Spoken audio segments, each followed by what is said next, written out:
یہ حقیقت بات ہے کہ یہ سب و شتم کا سلسلہ بنو امیہ کے دور میں شروع ہوا سیدنا علی بن ابی طالب پر، اور پھر اس کے ریونج میں جو مولا علی کے شیعہ تھے وہ بھی ایکسٹریم رویے پر گئے، اور انہوں نے وہی کام جو ہے وہ بنو امیہ کے ساتھ، اور بلکہ ان کی وجہ سے نعوذ باللہ خلفائے ثلاثہ کے اوپر کرنا شروع کر دیا۔ اچھا، یہ میں بنو امیہ جب بھی نام لوں تو آپ نے حضرت عثمان کے پیچھے جا کے نہیں چھپنا، یا عمر بن عبدالعزیز کے پیچھے نہیں چھپنا، یہ غلط ایٹیچیوڈ ہے۔ یہ اس طریقے سے ہی ہے جس طرح اگر ہم بنو ہاشم کے فضائل بیان کریں، جو بخاری مسلم میں آتا ہے کہ نبی علیہ السلام نے فرمایا کہ اللہ تعالیٰ نے سب سے بہترین خاندان کو یعنی انسانیت میں چنا، تو آپ یہ کہیں گے جی چنگا عظیم خاندان ہے، ابو لہب پیدا ہو گیا ہوتے، تو پھر ظاہر انڈرسٹوڈ ہوگا رسول اللہ نے حالانکہ اس کو علیحدہ نہیں کیا کہ سوائے ابو لہب کے، تو میں بھی اگر علیحدہ نہ کروں تو انڈرسٹوڈ ہے کہ حضرت عثمان اور عمر بن عبدالعزیز رضی اللہ عنہما وعلیہم السلام، وہ ان کو ہم ایکسکلوڈ کر رہے ہیں، ہم بات کر رہے ہیں اوور آل بنو امیہ کی۔ تو غلط طریقے سے چیزوں کو لے کے نہیں چلنا چاہیے، علمی طریقے سے لے کے چلنا چاہیے۔ سب سے پہلے تو بخاری اور مسلم کی وہ حدیث کہ نبی صلی اللہ علیہ وآلہ وسلم نے فرمایا کہ میرے صحابہ کو گالی مت دو۔ اچھا، یہ لفظ صحابہ بھی بول سکتے ہیں، صحابہ بھی بول سکتے ہیں، عربی میں یہ دونوں مستعمل ہیں، زیر کے ساتھ بھی زبر کے ساتھ۔ اگر تم احد پہاڑ کے برابر سونا بھی خیرات کر دو، میرے صحابی نے جو ایک مد 600 گرام آلموسٹ آدھا کلو خیرات کیا تھا، تم اس کو بھی نہیں پہنچ سکتے، اس کے آدھے کو بھی نہیں پہنچ سکتے۔ احد پہاڑ کئی کلومیٹرز پہ پھیلا ہوا وہ سونے کا ہو اور تم اللہ کی راہ میں خرچ کرو، اور میرا صحابی ایک پاؤ بھی گندم خیرات کر دے، وہ وزنی ہے، کیونکہ اس نے نبی علیہ السلام کا ساتھ دیا مشکل وقت میں۔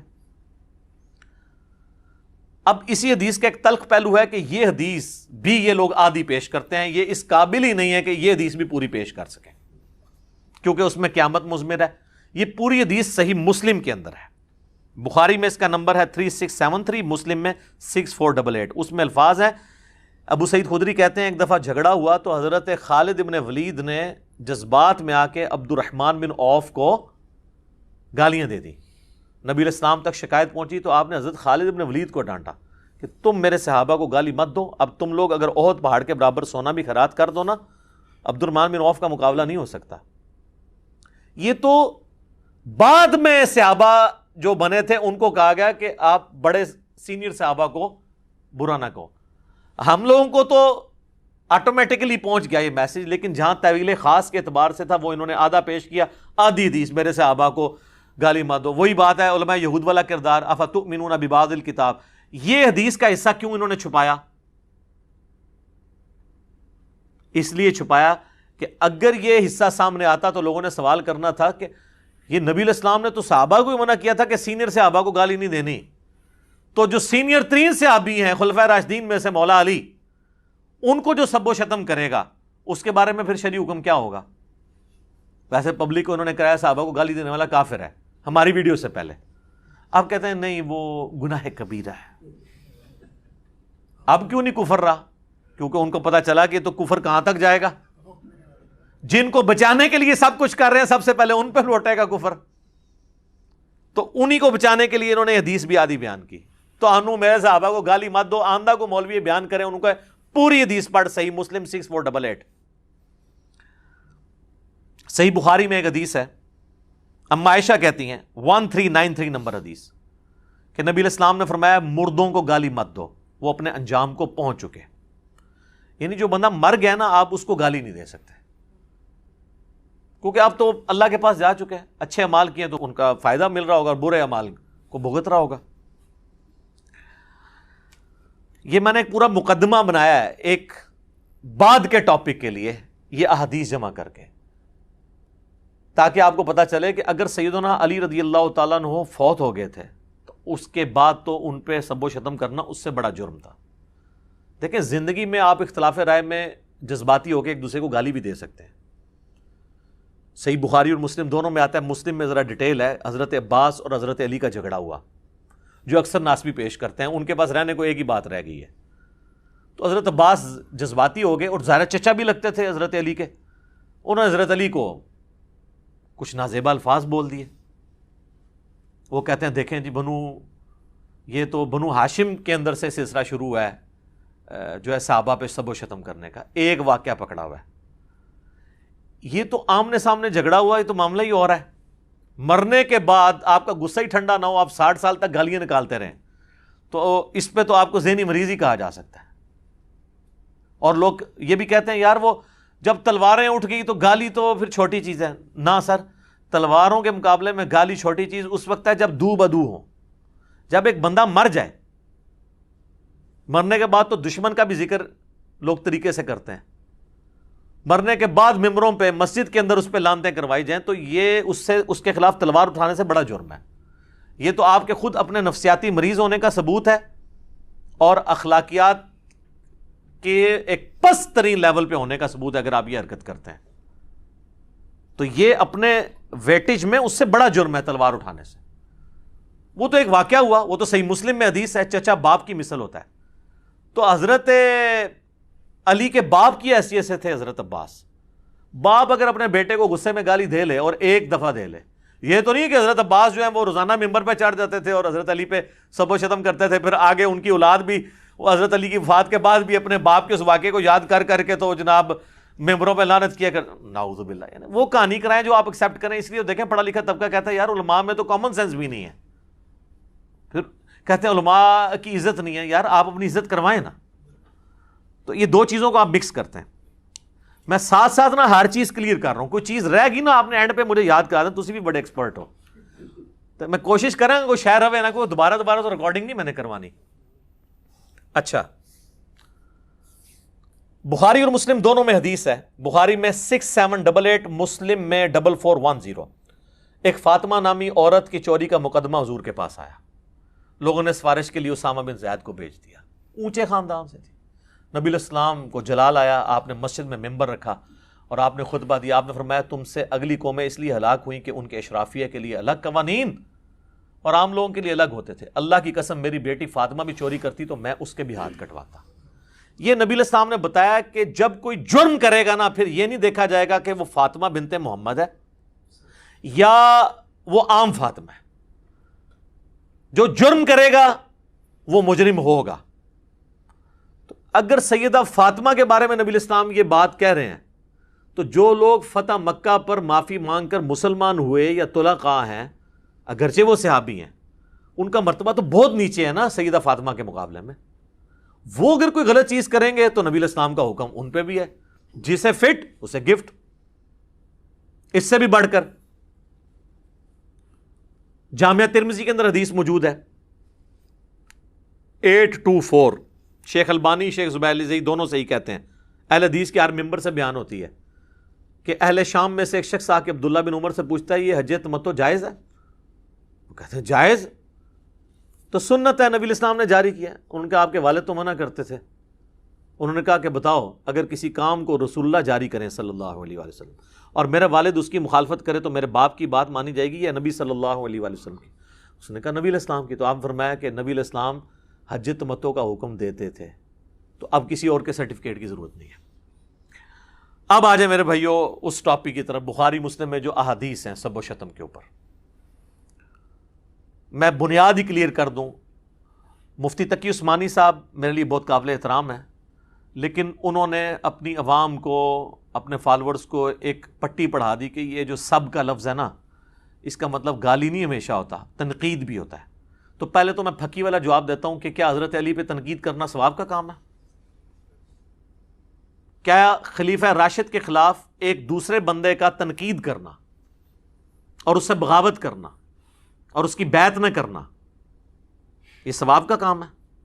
آپ تنقید بھی مانا لے لیں تب بھی بات کہاں تک جائے گی, کیونکہ جو حدیث ہے نا ابو داؤد ترمذی ابن ماجہ میں علیکم بسنتی و سنت الخلفاء الراشدین المہدی, اس میں الفاظ ہے تو میرے بعد بہت اختلاف دیکھو گے اور دین میں نئی نئی بدعتوں سے بچنا اور میرے خلفاء راشدین اور میری سنت کو پکڑنا. نبی علیہ السلام نے خلفاء راشدین کے مخالفین کو بدعت پر کہا ہے,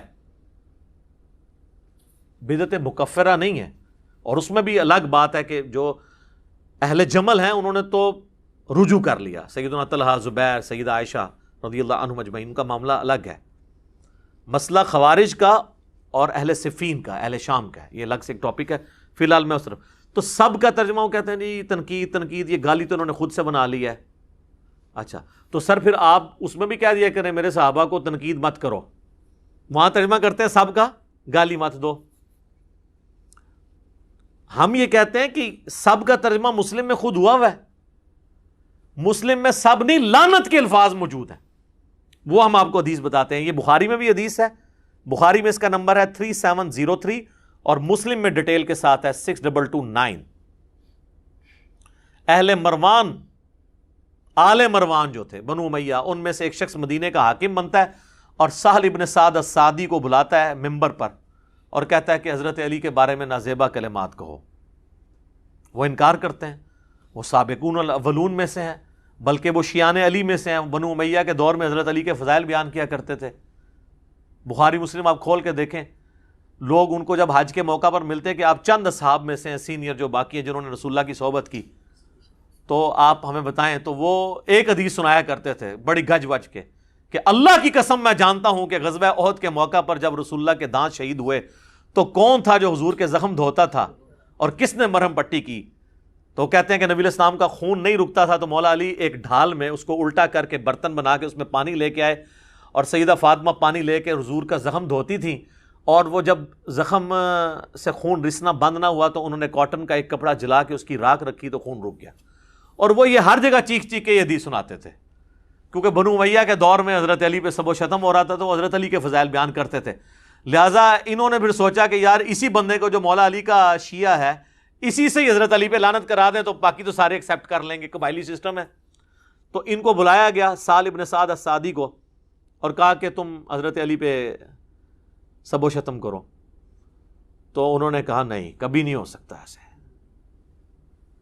ان کا چلو تم اگر یہ نہیں کہہ سکتے لعن اللہ ابا تراب کہہ دو. نعوذ باللہ. یہ الفاظ ہیں مسلم 6229. ابو تراب علی ابن ابی طالب پر لعنت، نعوذ باللہ. ابو تراب کا مطلب ہے مٹی والا، اور یہ نام بنو امیہ حقارت سے لیتے تھے. مٹی والا، ہم بھی کسی کو کہیں گے مٹی والا. اس پہ پھر سہل ابن سعد نے کہہ کر لگایا. انہوں نے کہا تم تو حضرت علی کی تنقیص کرتے ہو ابو تراب کہہ کے. بنو امیہ جب ابو تراب کے تو آپ سمجھیں یہ وہ تحقیر سے کہہ رہے ہیں، جبکہ حضرت علی سب سے زیادہ اس نام سے خوش ہوتے تھے. ان کے اچھا یہ پھر نام کیسے پڑا؟ انہوں نے کہا ایک دفعہ سیدنا علی اور سیدہ فاطمہ کا میاں بیوی ہونے کے ناطے ایک اختلاف ہوا تو حضرت علی ناراض ہو کے گھر سے نکل کے. اچھے خاوند ایسے ہی ہوتے ہیں، بیویوں سے جھگڑا ہو تو بیویوں کو نکالنے کے بجائے چپ کر کے سٹ سٹ کے باہر نکل جاؤ. ہم بھی ایسے ہی کرتے ہیں. اچھا نبی الاسلام آئے تو آپ نے فاطمہ سے پوچھا، سیدہ فاطمہ سے، علی کدھر ہے تیرے چچا کا لڑکا؟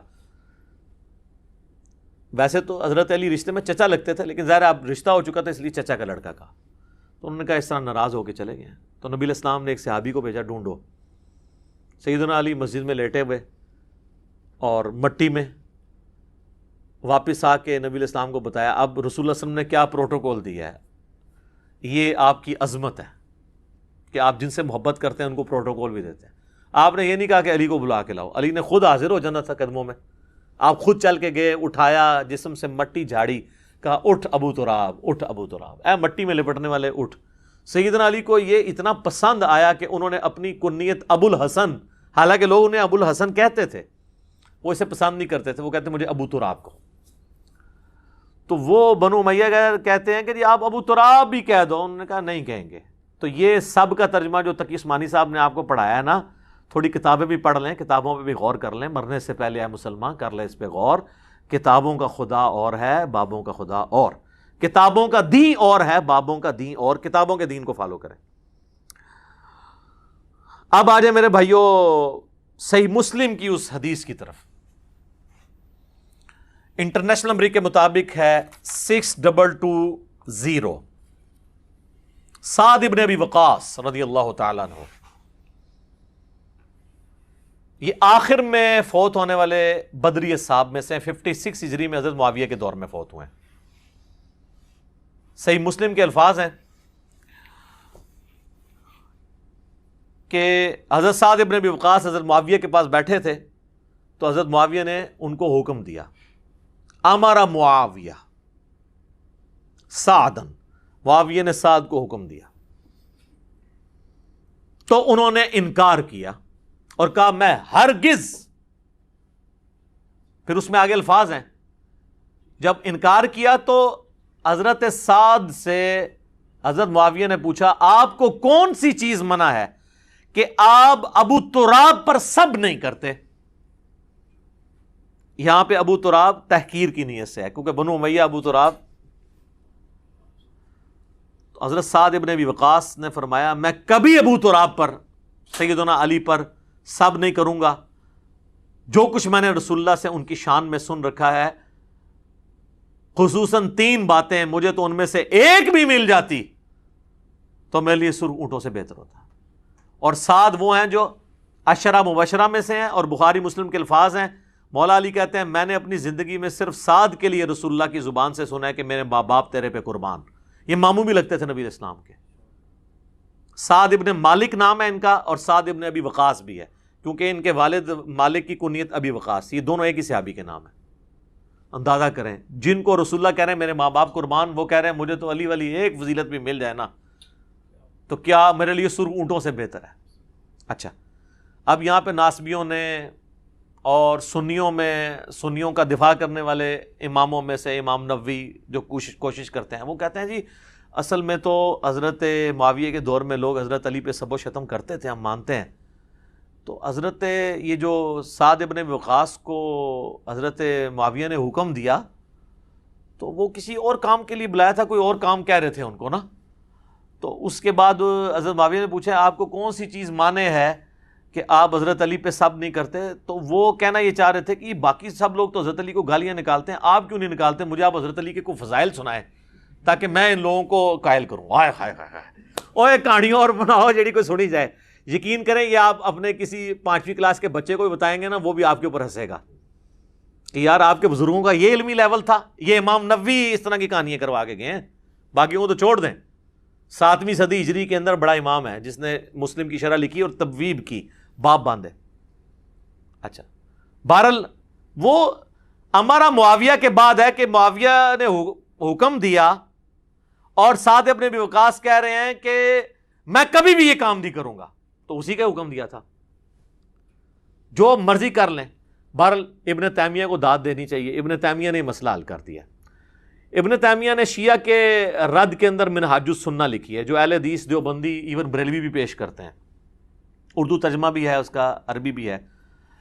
انہوں نے شیعہ کے جو اعتراضات نقل کیے ہیں نا، ان میں اس مسلم کی حدیث کو بھی نقل کیا ہے.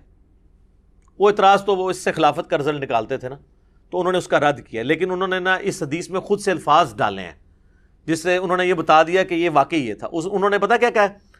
امر معاویہ بسب سعدا، حضرت معاویہ نے حضرت علی پہ سب کرنے کا حکم دیا. یہاں تو الفاظ تھے نا حکم دیا، سب کے الفاظ انہوں نے سب خود ایڈ کیتا ہے، فلنگ دی بلینکس. تو فابا، تو اس نے انکار کر دیا. حالانکہ یہ الفاظ مسلم میں نہیں تھے، لیکن ابن تیمیہ نے ایڈ کر کے منصف مزاج ہونے کا ثبوت دیا. ایک بار کہہ دینا پھر رحمت اللہ علیہ. ویسے تو میں عموماً کہتا ہوں امام ابن تیمیہ المتوفی 728 ہجری، اس پہ بنتا ہے کہ اللہ کی رحمت ہو. اس کی وجہ سے انہوں نے جو تھوڑی بہت ناسبیت پھیلائی ہے، زیدیت، وہ اللہ تعالیٰ معاف کر دے. یہاں پہ انہوں نے حق گوئی کا ثبوت دیا ہے. آمین. اے بولے جی پرانے انہوں نے دلی چالے تک محبت ہے. اچھا جی، تو حضرت سعد ابن وقاص کہتے ہیں میں کبھی نہیں کروں گا. 3 باتیں مجھے ایک بھی مل جاتی. سن، پہلی بات، غزوہ تبوک کے موقع پر نبی علیہ السلام نے علی کو عورتوں اور بچوں پہ چھوڑا تو رونا شروع ہو گیا. یہ پہلا اور آخری موقع تھا کہ حضور کے ساتھ جنگ میں حضرت علی شریک نہیں، ورنہ ہر جنگ میں تھے. تو حضور علیہ السلام نے ان کو تسلی دی کہ کیا تو اس پہ خوش نہیں ہے کہ تیری میرے ساتھ وہی نسبت ہے جو ہارون کی موسیٰ کے ساتھ. جس طرح حضرت موسیٰ علیہ السلام کو طور پہ کہتے ہارون کو چھوڑ گئے تھے، مگر میرے بعد کوئی نبی نہیں، نبوت والا سٹیٹس نہیں. پھر ان کا دوسری فضیلت، غزوہ خیبر کے موقع پر نبی علیہ السلام نے فرمایا کل میں اس شخص کے ہاتھ میں جھنڈا دوں گا جو اللہ اور اس کے رسول سے محبت کرتا ہے، اللہ اور اس کا رسول اس سے محبت کرتے ہیں. ہم پوری رات اس شوق میں نہیں سوئے کہ کون خوش نصیب ہوگا. صبح نبی علیہ السلام نے سیدنا علی کو یہ جھنڈا دیا. اور مسلم میں تو آگے الفاظ ہیں 6222 حدیث میں، یہ کٹھی 2 حدیثیں ہیں. اس میں الفاظ ہیں کہ حضرت ابو ہریرہ کہتے ہیں کہ حضرت عمر کہتے ہیں مجھے پوری زندگی کبھی کسی منصب کی خواہش نہیں ہوئی سوائے اس ایک موقع پر. میری خواہش تھی کہ جھنڈا مجھے ملے لیکن علی کو ملا. الحمدللہ. تو اس کے بعد کہتے ہیں کہ اس میں ہے نا کہ شعبہ چشم تھا, حضور نے لعاب لگایا, شفا ہوئی, اللہ نے پھر فتح دے دی. اور ان کا تیسری فضیلت سن, جب نجران کے عیسائیوں کا وفد آیا تو نبی الاسلام نے ان پہ دلائل تمام کیے, تو اینڈ پہ اللہ تعالیٰ نے حکم نازل کیا سورہ آل عمران آیت نمبر 61 آیت مباہلہ. تو نبی الاسلام نے سیدنا حسن حسین فاطمہ اور سیدنا علی کو لیا اور کہا اللہم ہؤلاء اہل بیتی, یہ میرے اہل بیت ہیں. تو اب یہ فضیلت تو بہت بڑی تھی. تو حالانکہ نبی الاسلام کی 9 بیویاں تھیں, وہ بھی اہل بیت ہیں, اور قرآن میں آیا تھا عورتوں کو لے آؤ, تو نبی الاسلام کسی بیوی کو بھی لا سکتے تھے, لیکن آپ حسن و حسین, سیدہ فاطمہ اور سیدنا علی کو لے کر آئے. تو مجھے ان میں سے کوئی ایک بھی فضیلت مل جاتی نا میرے لیے کافی تھی. اچھا, ویسے تو ٹیکنیکلی ابن تیمیہ نے خود ان کو جواب دیا. اسی حدیث کا ایک طریق اسی سند کے اوپر سنن نسائی الکبریٰ کے اندر موجود ہے, جہاں آپ کو ہر معاملہ کلیئر ہو جائے گا کہ یہ اسی کام کرنے کا وہ کہہ رہے تھے.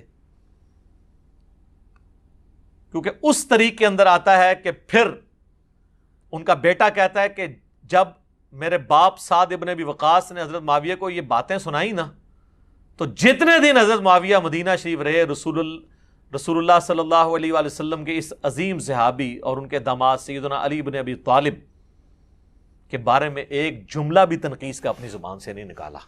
تو وہی نکالتے تھے نا. ٹھیک ہے. اور ایک طریق اس کا سپورٹیو ابن ماجہ میں بھی ہے, اس میں الفاظ ہیں کہ ایک چوتھی فضیلت بھی بتائی, من کنت مولا فہذا علی مولا. اور اس میں الفاظ ہیں ساتھ غصے میں آئے اور کہا تو اس کے بارے میں بات کرتا ہے جس کے بارے میں یہ فضیلتیں. تو غصہ انہیں پہ تو کر رہے تھے. اگر وہ فضائل سننا چاہ رہے تھے, آپ آئے نا ہم سے آ کے فضائل سنیں نا, کہ حضرت علی کے کو فضائل سنائیں, ہم آپ کو کھانا بھی کھلائیں گے, غصہ تو نہیں آپ پہ کریں گے. غصہ ہم جن پہ کرتے ہیں انہیں پہ کرتے ہیں, آپ کو پتہ ہے. تو کوئی بات کرنے والی کریں. تو یہ ایک ٹاپک ہے, میں نے اس کے اوپر ایک ریسرچ پیپر لکھ دیا ہے. اس سے کئی ایک ٹاپک اور جڑے ہوئے ہیں, جو میں نے الحمدللہ 6 ٹاپکس کے اندر ایک ریسرچ پیپر لکھا ہے. واقعہ کربلا کا حقیقی پس منظر 72 صحیح الاسناد احادیث کی روشنی میں. یہ 72 کا ٹائٹل تو شہدائے کربلا کی نسبت سے ہے, ادروائز اس میں حدیثیں 200 سے زیادہ ہیں. ایک ایک نمبر پہ کئی حدیثیں ہیں. صرف 33 نمبر پہ جو میں نے غدیر خم کی حدیث لی ہے نا, اس میں 8 روایتیں میں نے نقل کی ہیں. نمبر 1 ہی دیا ہے اس کو 33, تاکہ 72 کی نسبت قائم رہے. یہ اللہ کے فضل سے عربی میں بھی ہے, سب سے پہلے عربی میں لکھا, پھر اردو ترجمہ ہوا, پھر ہندی ترجمہ ہوا, پھر انگلش ہوا. انٹرنیشنل پمفلٹ ہے. اور اس میں اکثر حدیث بخاری اور مسلم سے ہیں. حدیثوں کے نمبر علماء حرمین اور بیروت کی انٹرنیشنل نمبرنگ کے اوپر ہیں, جو عربی کتابیں چھپتی ہیں دارالاسلام کی یا دارالکتب العلمیہ کی. اور اس ریسرچ پیپر میں بخاری مسلم کے علاوہ جو حدیث کی کتابیں ہیں, ان میں نے ہر حدیث کی کتاب میں جو حدیث تھی اس کے اوپر دور حاضر کے بڑے محققین کی تحقیم لگائی ہے. شیخ البانی کی, شیخ زبیر لیزئی کی, شیخ شعیب ارناؤت کی رحمہم اللہ اجمعین. اور بخاری مسلم جو ہے وہ تو ویسے صحیح ہیں نا. یہ 6 ٹاپک کیا تھے؟ نمبر 1, منہج نبوی پر قائم خلافت راشدہ کی صحیح مدت کتنی تھی اور خلافت کے اہل حقیقی خلفۂ راشدین کون تھے. دوسرا ٹاپک ہے خلیفہ راشد سے بغاوت بدعت ہے. جنگ جمل، صفین اور نہروان میں سیدنا علی کی حقانیت اور شہادت سیدنا عثمان کے اصلی اسباب. ایک تو آپ کو بتایا گیا نا جعلی عبداللہ ابن سبا, وہ تو بعد کی پیداوار ہے, صرف آل امیہ کو چھپانے کے لیے اس کے کھاتے میں چیزیں ڈال دی. اس میں نے بخاری مسلم سے کھولا ہے, حکمرانوں کی لکھوائی ہوئی تاریخ سے نہیں, حدیث کی کتابوں سے. تیسرا ٹاپک, رسول اللہ صلی اللہ علیہ وآلہ وسلم نے اپنی وفات سے 1 مہینہ قبل مستقبل میں ہونے والے حکومتی بگاڑ سے متعلق غیبی خبریں دے دی تھیں. چوتھا ٹاپک, چوتھے خلیفہ راشد سیدنا علی کے فضائل کا بیان اور ان پر ممبروں سے لعنت کرنے کی بدعت کب اور کس نے ایجاد کی, جو آج کا ٹاپک ہے. بڑے عرصے سے لوگ مجھے کہہ رہے تھے اتنے بھی کوئی سب و شتم تے بھی کوئی ریکارڈنگ کراؤ, آ گئی جی پھر ہوں سامو. پانچواں ٹاپک, حضرت معاویہ رضی اللہ تعالیٰ عنہ کو حکومت مل جانے کے بعد سے بتدریج امت پر کیسی ملوکیت مسلط ہوئی اور اس کا بھیانک نتیجہ کیا نکلا. اور آخری ٹاپک, سیدنا حسین کے فضائل کا بیان رضی اللہ تعالیٰ عنہ اور یزید بن معاویہ کی ملوکیت میں اس کے گورنر عبید اللہ ابن زیاد کے ذریعے مظلومانہ شہادت۔ یہ 6 ٹاپک اللہ کے فضل سے کور کیے ہیں۔ سافٹ کاپی آپ فری ڈاؤن لوڈ کر سکتے ہیں ہماری ویب سائٹ ahlsunnatpak.com سے، ہارڈ کاپی آپ مفت منگوا سکتے ہیں۔ TCS کا آپ کو 300 روپے خرچہ دینا پڑے گا۔ صرف یہ نہیں، 12 کا پیکج ہے جس میں 9 ریسرچ پیپر ہیں اور 3 اذکار کارڈ ہیں۔ یہ 12 کا پیکج آپ اپنے گھر ہارڈ کاپی ڈاک میں منگوا سکتے ہیں، اور اللہ کے فضل سے یہ سارے ریسرچ پیپر کلرڈ پرنٹ ہوئے ہیں، ریڈ اور بلیک میں۔ بلیک میں رائٹنگ ہے، ریڈ میں حوالے ہیں، تاکہ انا بھی پڑھ لیں۔ تو صبح 9 سے لے کر شام 5 بجے تک ہماری اکیڈمی کا نمبر کھلا ہوتا ہے۔ بیچ میں کھانے کا وقفہ یا نماز کا وقفہ ہے، یہ الگ بات۔ ہماری اکیڈمی کا نمبر ہے +923215900162۔ پاکستان سے کریں گے تو 032159000162۔ واٹس ایپ اس پہ ہے لیکن انٹرٹین نہیں ہوگا۔ ہاں کوئی کال کر لیتا ہے تو شاید انٹرٹین ہو جائے۔ میسج آپ نے جو کرنا ہے وہ ٹیکسٹ میسج کرنا ہے، اور اس میں بھی کال کر کے کنفرم کرنا ہے تو آپ کے گھر ڈاک آ جائے گی۔ اس کے لیے جو پیمنٹ آپ کو صرف TCS کا خرچہ دینا پڑے گا، وہ ایزی پیسہ اکاؤنٹ بھی اس پہ بنا ہوا ہے، موبی کیش کا بھی، وہ انشاءاللہ آپ کو پورا طریقہ بتا دیں گے۔ تو آپ ہارڈ کاپی یہ منگوا سکتے ہیں، پڑھیں، اس میں سارے حقائق میں نے احادیث کی کتابوں سے کھولے ہیں، حکمرانوں کی تاریخ سے نہیں۔